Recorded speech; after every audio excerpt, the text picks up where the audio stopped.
Hello বন্ধুরা, আজকে আমি আপনাদের সাথে এমনই ইউনিক একটা রেসিপি শেয়ার করতে চলে এসেছি। আপনি যদি এই রেসিপিটা প্রথম বানিয়ে খান বা প্রথম বানিয়ে কাউকে খাওয়ান, কিন্তু বুঝতেই পারবে না যে এটা কী বা কী দিয়ে তৈরি হয়েছে। সামান্য উপকরণ দিয়েও যে এত সুস্বাদু এবং লোভনীয় একটা রেসিপি তৈরি করা যায়, তা আজকে আমি আপনাদের সাথে শেয়ার করব। আর এই রেসিপিটা যদি আপনি বাড়িতে একবার বানিয়ে খান, তো আপনার বারবার বানিয়ে খেতে ইচ্ছা করবে, এতটাই সুস্বাদু হয়। একবার কিছু নতুনত্ব ট্রাই করতে হলে অবশ্যই কিন্তু এই রেসিপিটা আপনারা ট্রাই করে দেখতে পারেন। দুর্দান্ত স্বাদের হয় এবং দেখতে অতুলনীয় হয়। তো কীভাবে আমি তৈরি করি স্টেপ বাই স্টেপ, আপনারা পুরো ভিডিওটা স্কিপ না করে দেখতে থাকুন। দেখুন, প্রথমে আমি এখানে একটা পাত্রে আমি পরিমাপের জন্য একটা বাটি বা ছোটো আপনারা কাপ নিয়ে নেবেন। ওই কাপ ধরে যদি আপনারা পরিমাপ করেন, তাহলে কিন্তু দেখবেন ঠিক আপনাদের জিনিসটা তৈরি হয়ে যাবে। তো দেখুন, আমি ওই বাটির পরিমাণে 1 বাটি পরিমাণে বেসন নিলাম আর 1 বাটি পরিমাণে ময়দা নিলাম সমান সমান। এরপর এখানে 1 চিমটি পরিমাণে লবণ দিয়ে খুব ভালোভাবে লবণের সাথে ময়দা এবং বেসনটাকে আমাদেরকে মিক্স করে নিতে হবে। এরপর আমি এই যে চামচটা নিয়েছি 1 চামচ পরিমাণে, এর মধ্যে হচ্ছে যে রিফাইন তেল দিয়ে দেবো। আপনারা চাইলে এখানে একটু যদি বেশি পরিমাণে তৈরি করেন, তো রিফাইন তেলের পরিমাণটা একটু বাড়িয়ে নিতে পারেন। রিফাইন তেলটা দেওয়ার পর আমি হচ্ছে যে খুব ভালোভাবে রিফাইন তেলের সাথে ময়দা এবং বেসনটাকে মিক্স করে নিচ্ছি। তো এরপরে আমাদেরকে এর মধ্যে দিতে হবে জল। এটা কিন্তু গরম জল নয়, নর্মাল টেম্পারেচারে ঘরের যে জলটা থাকে সেই জলটাই আমি এখানে ইউজ করেছি। এরপরে আমি একটা হ্যান্ড ব্লেন্ডারের সাহায্যে বা বিটারের সাহায্যে খুব ভালোভাবে জল দিয়ে এটাকে আমাদেরকে ব্লেন্ড করে নিতে হবে।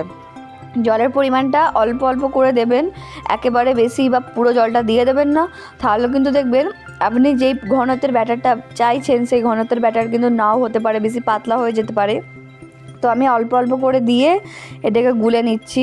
তো এবারে আমি আপনাদেরকে হচ্ছে যে দেখিয়ে দিচ্ছি আপনারা এটা কেমন কনসিস্টেন্সিতে রাখবেন। দেখুন, আপনারা কিন্তু এই কনসিস্টেন্সিতে রাখবেন, খুব বেশি গাঢ় নয় আর খুব পাতলাও নয়, এরকম কনসিস্টেন্সি রাখলে কিন্তু হয়ে যাবে। এরপরে দেখুন, আমি একটা প্যানেতে তেল গরম করতে বসিয়ে দিয়েছি। এরপর একটা ছান্তা নিয়ে আমাদেরকে এরকম জালি জালি আছে, তো এবারে এর মধ্যে কড়াইয়ের মধ্যে যেমনভাবে আমরা প্রথমে বুন্দিয়া তৈরি করি সেভাবে আমাদেরকে দিয়ে দিতে হবে। যখন প্রথমে দেবেন, দেখবেন এক জায়গায় বেশি করে জমাট বেঁধে যাবে, তো সেটার জন্য ভয় পাবেন না, ওটা প্রথমবারে হবে, কিন্তু তারপরে সব ঠিক হয়ে যাবে। তো আপনারা যখন দিতে থাকবেন না, চেষ্টা করবেন যে তেলটাকে খুব ভালোভাবে নাড়তে থাকার। তেলটাকে কিন্তু অনবরত নাড়তে হবে, না হলেই দেখবেন কিন্তু সব এক জায়গায় জমাট বেঁধে যাবে আর বুন্দিয়া কিন্তু হবে না। তো চেষ্টা করবেন তেলটাকে অনবরত নাড়তে থাকার, আর ফ্লেমটা অবশ্যই হাই ফ্লেমেতে দিয়ে রাখবেন, না হলে কিন্তু একদমই হবে না, খুবই জমাট বেঁধে যাবে এবং কাঁচা কাঁচা থেকে যাবে ভেতরটা। দেখুন, আমি কিন্তু হাই ফ্লেমে দিয়ে রেখেছিলাম বলে প্রথমে একটু জড়িয়ে গেল, কিন্তু তারপরে দেখুন কত সুন্দরভাবে এগুলো সব একে একে ছেড়ে যাচ্ছে। আর যখন এটা শুকনো হয়ে যাবে বা দুধে আপনারা যখন দেবেন, তখন দেখবেন পুরো সব ছেড়ে গেছে, কিন্তু জুড়ে থাকবে না কিছুই। তো চেষ্টা করবেন তেলটাকে নাড়তে থাকার, এটা হচ্ছে এখানে মেন টিপস। আর ফ্লেমটা অবশ্যই হাই ফ্লেমে দিয়ে রাখবেন। আর এটা কিন্তু আমাদেরকে বেশি লাল করলে চলবে না, জাস্ট দেওয়ার 1 মিনিট পরেই কিন্তু আপনাদেরকে তুলে নিতে হবে, তাহলে দেখবেন একটু এটা দুধটা শুষে নেবে। না হলে কিন্তু যদি আপনারা একটু বেশি ভাজা ভাজা করে নেন, স্বাদটা কিন্তু অত সুন্দর আসবে না। দেখুন, আমি এবারে তুলে নিচ্ছি, একেবারে আমি এরকমভাবেই তৈরি করে নেবো এটা। দেখুন, আমি আরেকবারও দিয়ে দিচ্ছি, কত সুন্দরভাবে দেখুন এগুলো একে অপরের সাথে ছেড়ে যাচ্ছে আর কি সুন্দরভাবে বুন্দিয়ার শেপটা চলে আসছে। আর বেসন দিয়ে তৈরি করেছি, তো এটা খেতে অসম্ভব সুন্দর লাগে। আপনাদের বাড়িতে যদি তাড়াতাড়ি কোনো অতিথি চলে আসে আর যদি আপনাদের কোনো চটজলদি নতুন রেসিপির প্রয়োজন হয়, তো আপনারা কিন্তু অবশ্যই এই রেসিপিটা ফলো করে দেখতে পারেন। কথা দিচ্ছি যে খাবে সেই কিন্তু মুগ্ধ হয়ে যাবে, এতই সুস্বাদু হয় রেসিপিটা। তো দেখুন, আপনারা একই প্রসেস ফলো করে এরকমভাবে একে একে দিয়ে দেবেন। আর আপনাদের যদি যে ফ্রাই প্যানটা আপনারা নেবেন যদি একটু ফ্ল্যাট হয় বা একটু ছড়ানো হয়, তাহলে কিন্তু আপনাদের বেশি সুবিধা হবে, একবারে কিন্তু আপনারা অনেকটা করে দিয়ে দিতে পারবেন। দেখুন, এবার আমি আবারও একে একে এরকম করে দিয়ে দিচ্ছি। আর খুব বেশি একবারে দিতে যাবেন না, কারণ ওপরে থেকে গেলে কিন্তু এগুলো জমাট বেঁধে যাবে, লেগে যাবে একে অপরের সাথে। দেখুন, এবারে কিন্তু আমি একটা পাত্রে দুধ গরম করতে বসিয়ে দিয়েছি, এর মধ্যে একটা এলাচ, 2টো তেজপাতা ছিঁড়ে দিয়ে দিলাম আর কিছুটা কিশমিশ দিয়ে দিলাম। আপনারা যদি চান তো এর মধ্যে কাজু বাদাম অ্যাড করতে পারেন।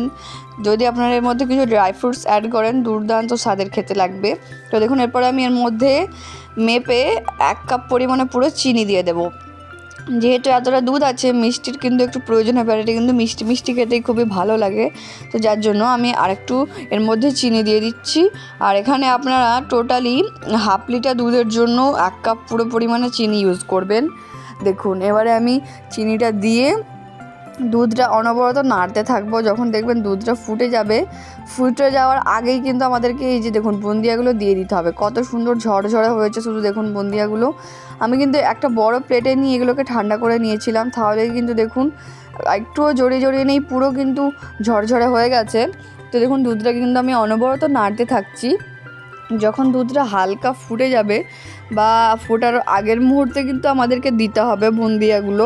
যদি প্রথম থেকে দিয়ে দেন তাহলে কিন্তু দেখবেন বুন্দিয়াগুলো সেদ্ধ হয়ে পুরো গলে যাবে বা খেতে একদমই ভালো লাগবে না। তো সেই প্রসেসটা কিন্তু আপনাদেরকে ফলো করতে হবে বুন্দিয়া মানে দুধেতে দেওয়ার আগে।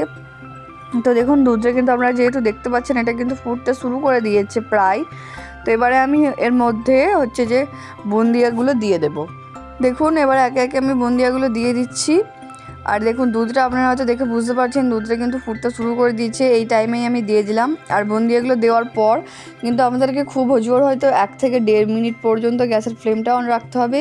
একটু নেড়ে চেড়ে নিয়েই কিন্তু এবার আমাদেরকে গ্যাসের ফ্লেমটা অফ করে দিতে হবে। প্রথমে দেখুন এটা কিন্তু অতটা থকথকে হবে না, এরকম একটু থলথলে বা নরম তরল থাকবে। তো এটা যখন আপনারা বন্ধ করে দেবেন বুন্দিয়াগুলো নিজে নিজে দেখবেন দুধটা টেনে নিয়ে এটা কি সুন্দর থকথকে একটা টেক্সচার চলে আসবে এর মধ্যে। দেখুন আমি এবারে হচ্ছে যে ফ্লেমটা অফ করে দিলাম গ্যাসের। এটা কিছুটা ফুটে যাওয়ার পর এটা একটু মানে আপনাদেরকে ফুটতে দিতে হবে, যেহেতু বুন্দিয়াগুলোও একটু সেদ্ধ হবে, তাহলে কিন্তু খুব ভালোভাবে দুধটা কিন্তু এরা অ্যাবজর্ব করে নেবে। তো দেখুন এবারে আমি গ্যাসের ফ্লেমটা অফ করে দিলাম। এই পর্যায়ে কিন্তু আমি আপনাদেরকে দেখিয়ে দিচ্ছি দুধে দেওয়ার পর কনসিস্টেন্সিটা কেমন। দেখুন এখন থেকে কিন্তু হালকা হালকা করে বুন্দিয়াগুলো দুধটা টেনে নিতে শুরু করে দিয়েছে। এরকমই হবে 1 থেকে 1.5 মিনিট পর্যন্ত আপনারা গ্যাসের ফ্লেমটা অন করে দেখে অফ করে দিয়ে এবার যদি ঢাকা দিয়ে রেখে দেন দেখবেন কি সুন্দর থকথকে একটা টেক্সচার চলে এসেছে। আর এই মিষ্টিটা যদি আপনারা সন্ধ্যাবেলা বানিয়ে খান ডেজার্ট হিসাবে, আপনাদের বাড়ির লোককে যাদেরকেই খাওয়াবেন সবাই কিন্তু মুগ্ধ হয়ে যাবে।